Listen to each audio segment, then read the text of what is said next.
Hi everyone, welcome to మా videos.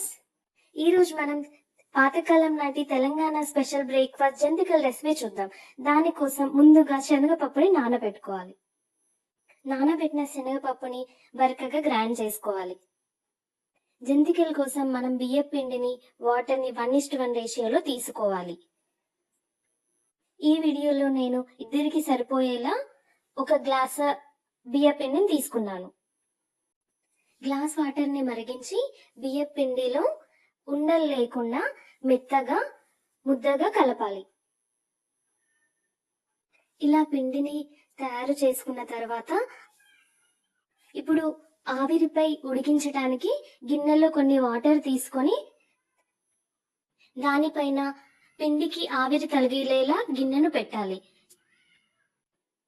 గిన్నెలో మనం మురుకులు చేసే పిండిని ఉంచి నూడిల్స్ లాగా చేసి మూత పెట్టేసి 10 నిమిషాలు ఉడికించుకోవాలి. తరువాత మూతను తీసి ఇలా మెత్తగా ఉడికేలా చూసి పక్కన పెట్టాలి. ఆ తర్వాత మనం తాలింపు కోసం గిన్నెను పెట్టుకొని కొద్దిగా ఆయిల్ వేసి తర్వాత తాలింపు కోసం పప్పు, జీలకర్ర, ఆవాలు, ఆనియన్స్, మిర్చి, సన్నగా తరిగిన కరివేపాకు, కొత్తిమీరని యాడ్ చేసుకోవాలి. తర్వాత మనం గ్రైండ్ చేసి పక్కన పెట్టిన శనగపప్పుని యాడ్ చేసుకోవాలి.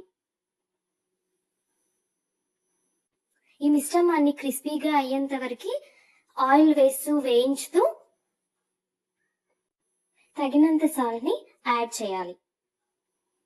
ఇప్పుడు మనం పక్కన ఆవిరికి ఉడికించుకున్న బియ్యం పిండి నూడిల్స్ని యాడ్ చేసి ఉండలు లేకుండా కలుపుకొని తాలింపు న్యూడిల్స్కి తగిలేలా కలుపుకుంటే మనకు రుచికరమైన బ్రేక్ఫాస్ట్ రెసిపీ రెడీ అయిపోతుంది. Thank you for watching. Subscribe to మా వీడియోస్.